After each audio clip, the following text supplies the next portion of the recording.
Welcome to How to Pitch to Investors with 13 Slides. I'm Nathan Gold, Chief Coach at the Demo Coach. Now I know you've paid for this video, so I'm not going to waste your time with who I am, what I've done, and who I've helped. If you want information about my background, please feel free to go to my website at democoach.com and you can find out everything you want.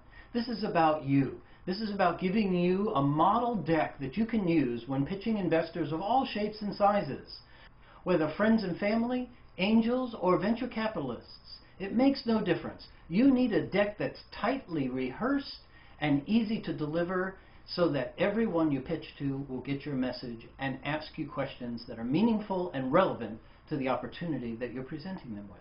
I almost forgot to mention that you don't have to take copious notes on the video you're seeing here right now, because all the visuals I'm using will be in a PDF document that you can download at the end of this video.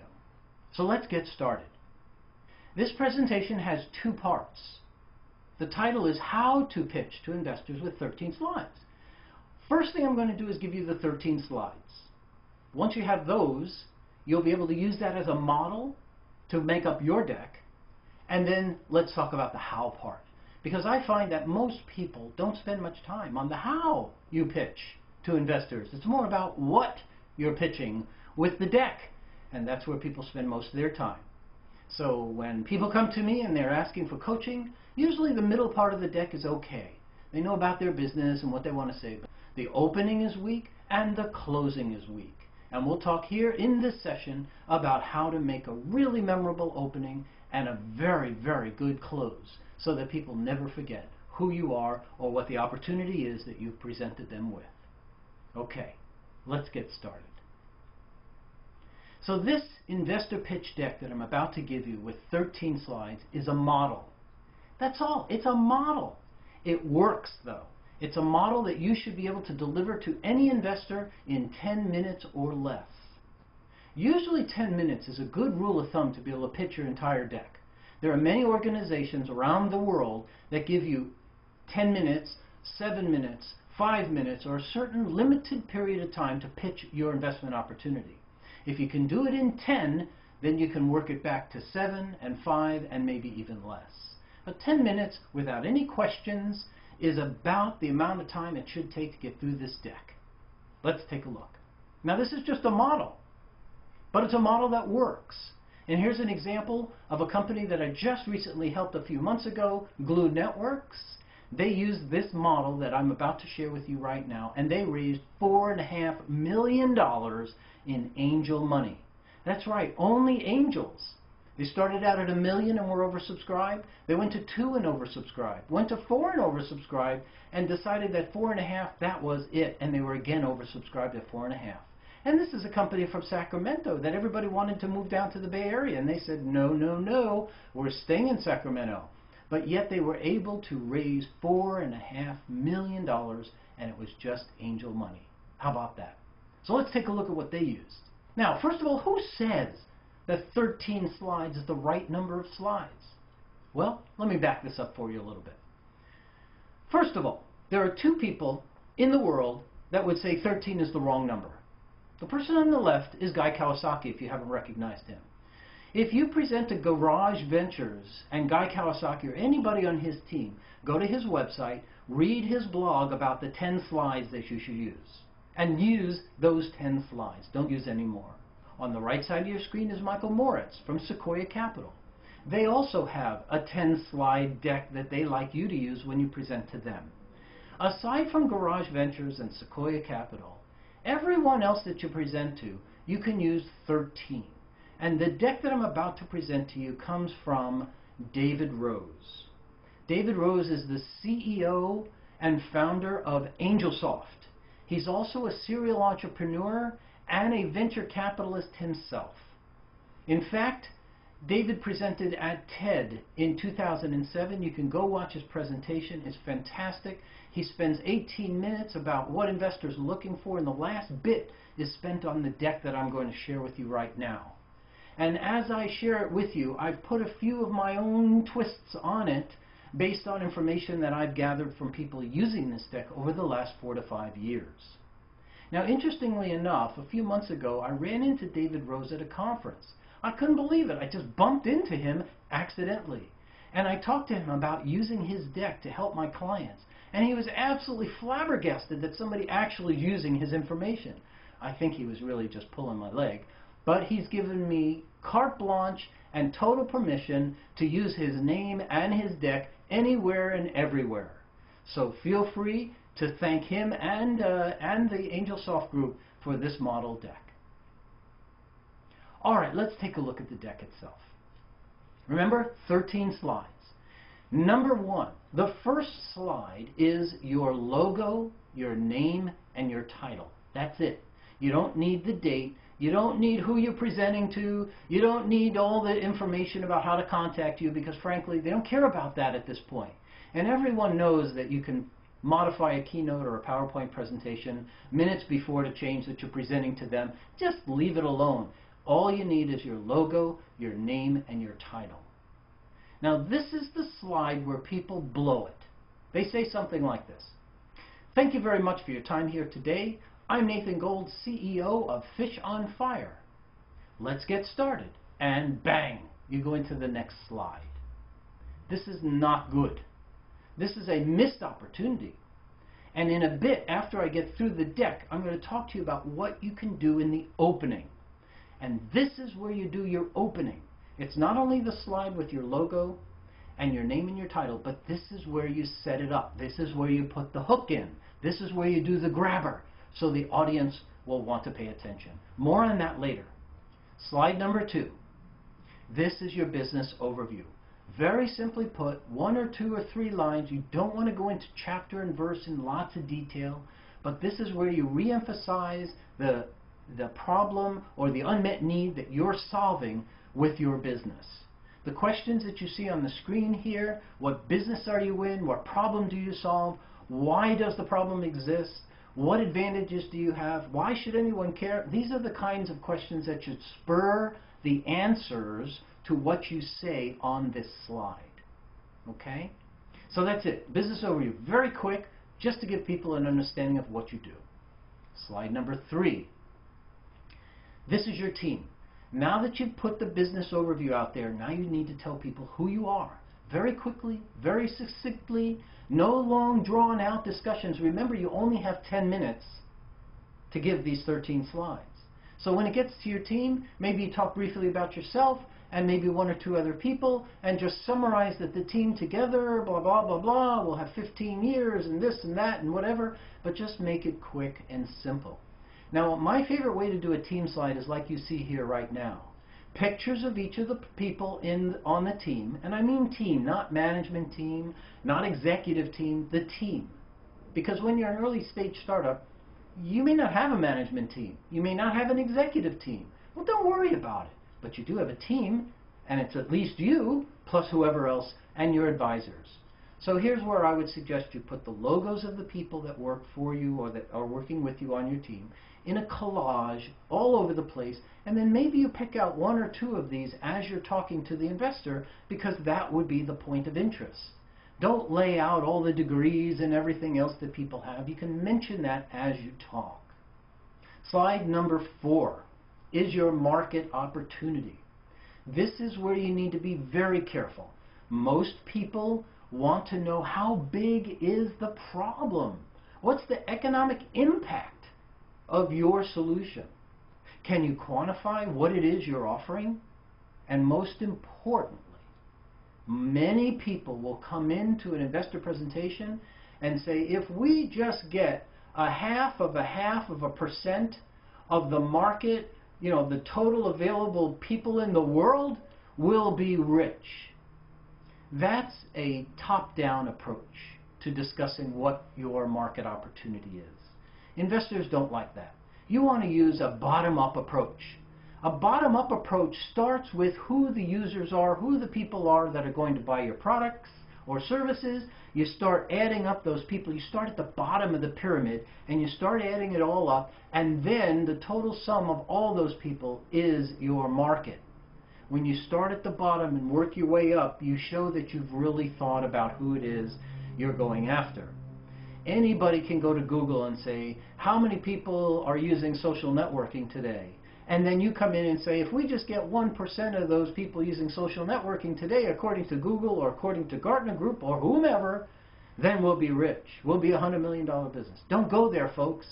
Investors know it's too easy to come up with that kind of a number. Start at the bottom and work your way up. And a little pet peeve of mine, just so you know, it's not bottoms up. Bottoms up, and I'm amazed at how many financial people say bottoms up approach to financial planning or market sizing is. No, it's not. Bottoms up is when you take a glass and you tip it and you drink. It's bottom up. So don't let that little grammar slip up. Maybe embarrass you with somebody that's a stickler for words like me. Slide number 5. This is the all-important slide where you talk about your product or your service. Some people have a cause, but in general, the people I talk to have a product or a service. Now on this slide, be sure and remember to put the name of your product or service. I'm amazed at how many times I run into people's decks and we get to this slide and I say, so what's the name of the product? And they look at me and say, oh my God, we forgot to put the name of the product there. So be sure and put the name of the product on your slide. Now there's 2 things you can do on this slide. One is to have screen captures of your product, if it's one you can do that way. If it's not screen captures, then maybe photographs. If it's a hardware product you have, you can take some photographs of its parts or inside the parts and put that on this slide. That very often can help you with talking points about what it is you want to draw people's attention to. Now, if you do screen captures because you have software that can be displayed on a computer and you can capture those screens, I suggest you use Snagit. Snagit allows you to not just capture the screen, but it allows you to capture the page. So that means if you have a scrolling page in your demo of your product, you'll be able to actually scroll down in it when you get to showing that part of your presentation. If someone says, can I see a demo of your product, you'll have screen captures, but not just screen captures, it actually is page captures.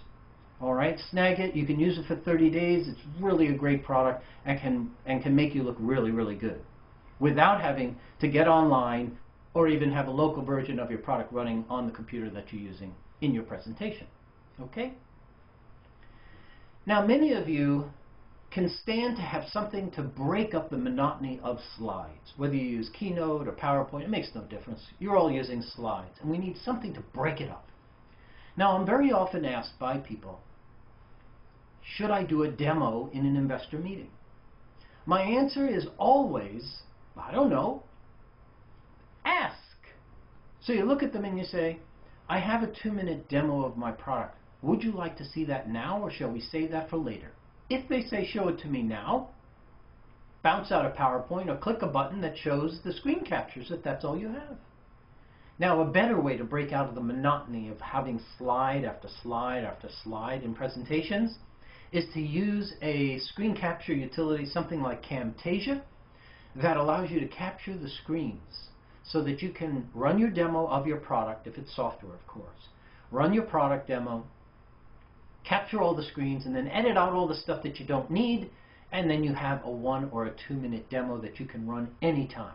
I would never do a live demo in a first meeting, in a first investor meeting where these slides are being pitched. I don't think you should do a live demo. But playing a recorded version of your demo is perfectly okay. But the most important thing is, when you play the version of this demo, make sure that you don't have sound on the demo. Unless, of course, it's music or video, then let sound go. What I usually recommend to people is let the recorded version of your demo stand on its own while you, the presenter, tell people what's happening. For instance, here's an example of a software product that's social related, and it helps people to spread the word. Here's the place where you enter in your email addresses. At the bottom is where you can share it on Facebook or Twitter. As soon as it goes off to Twitter, bang, it's up and live in the Twitter sphere, and that's how you can demo a live product. If you look at the URL in this demo, you'll see that it's a real live demo. It's just recorded and it's playback anytime, anywhere, on a moment's notice. And you also know that the recorded demo only shows the things that are important at that moment. Camtasia is a simple to use product.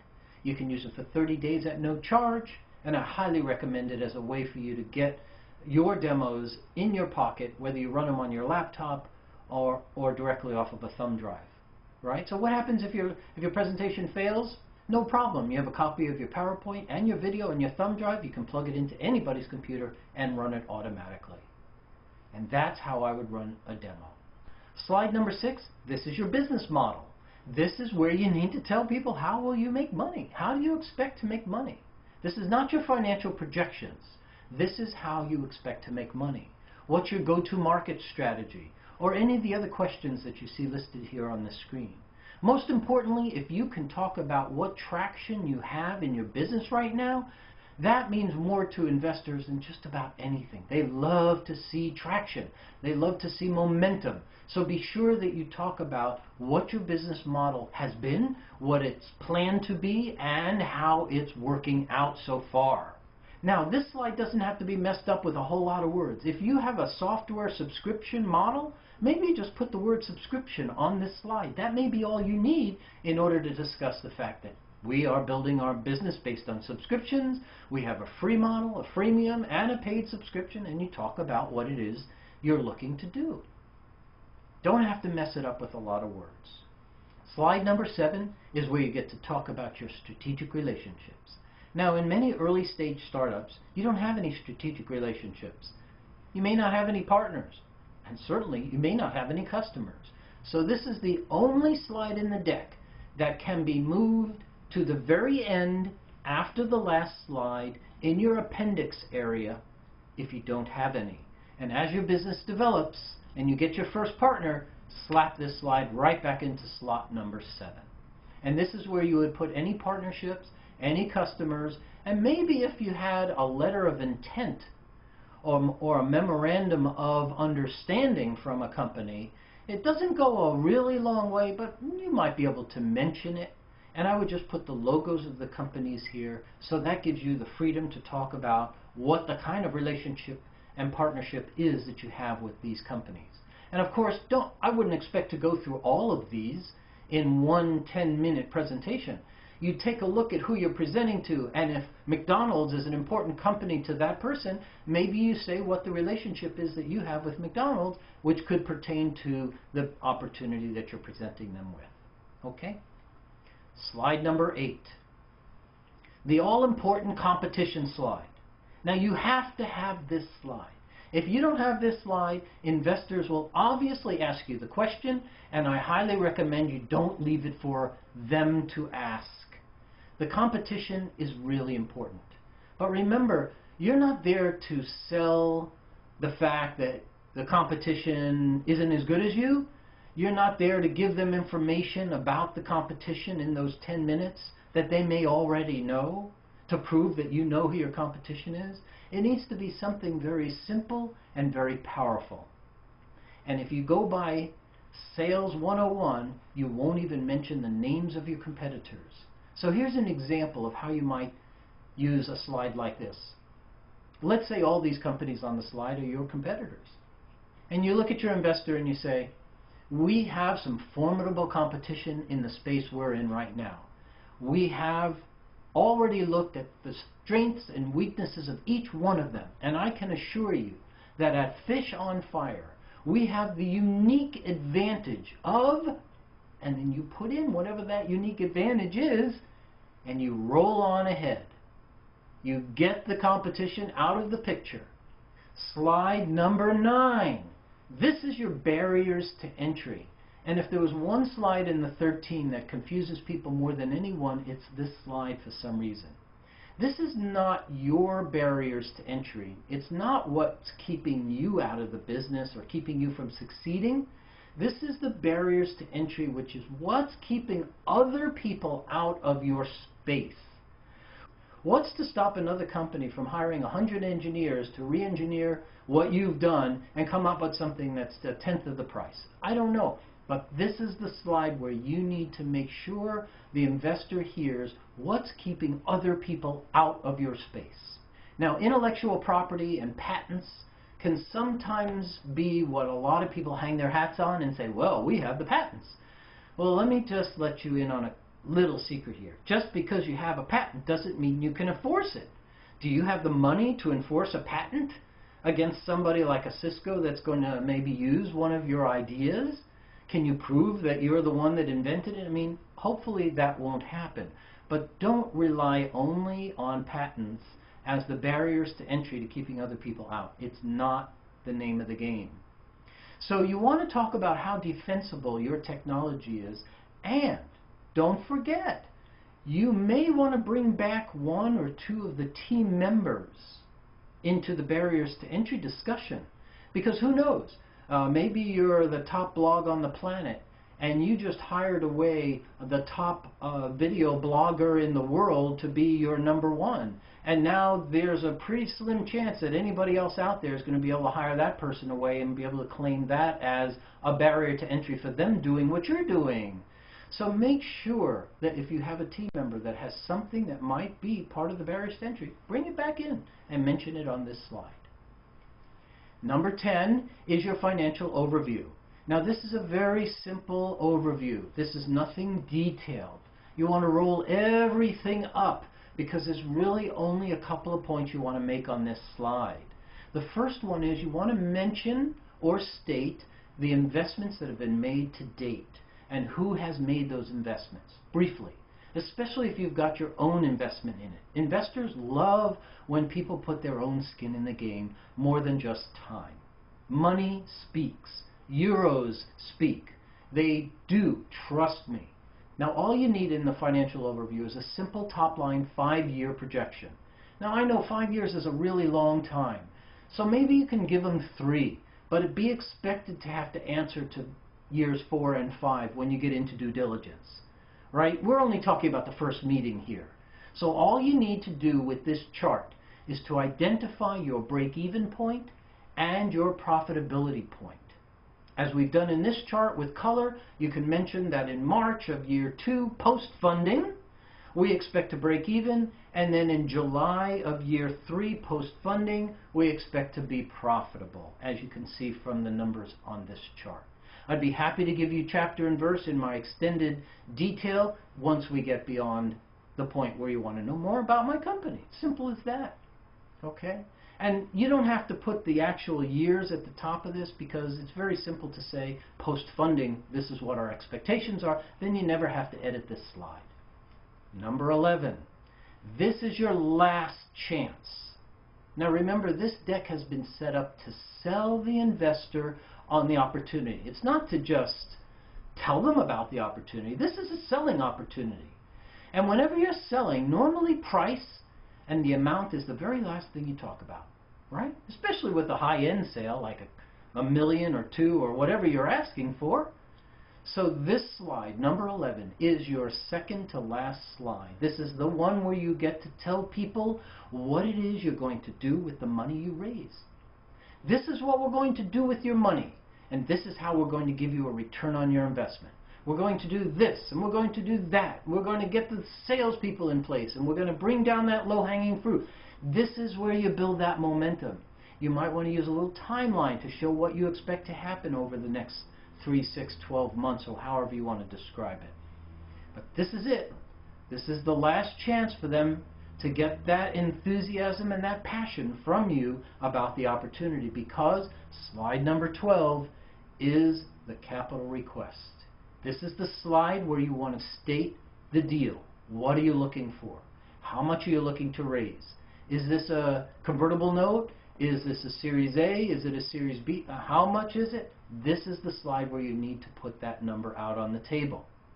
Now many people come to me and they say, well, we're going to ask for between $500,000 and $2 million. That's a bad idea, folks, because the investor is going to look at you and not know which way to go.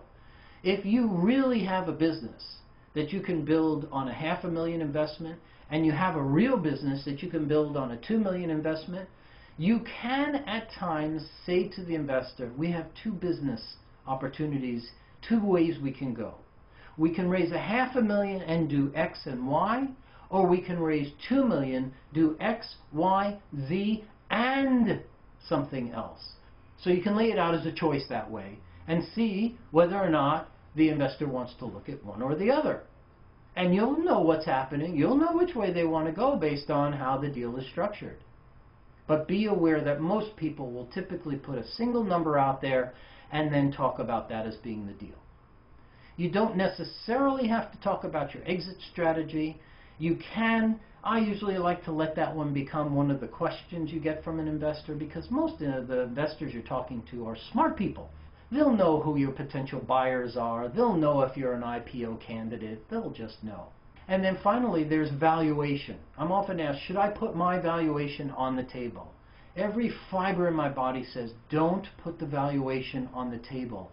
That's what the investors are there to do. That's their talent, is to take a look at other deals and other opportunities and compare them to yours, and take a look at everything you're doing, all your sales if you have any, and they figure out the valuation.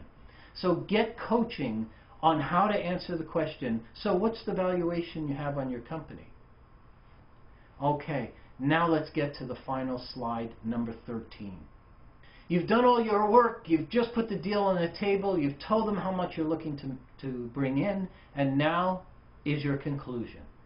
Slide number 13 is the same as slide number 1, except now slide number 13 has all your contact information on it. Your phone number, your email address, and everything else.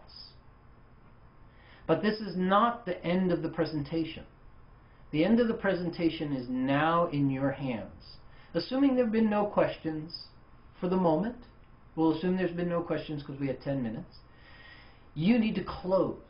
And this is where you close. You close with slide number 13. In conclusion to the 13 slides, here they are in one simple list. I call them the David Rose 13. And you now have a deck that you can work with. It's nothing more than a model, but I can tell you it works. And it'll save you headache. It'll save you the pain of figuring out, well, what slides do I use? Should I talk about this first or that first? This deck has been very well thought out. It's tried and true, and it produces results. Now let's take a look at how to pitch this 13-slide deck. To begin with, the way I look at it, you have 3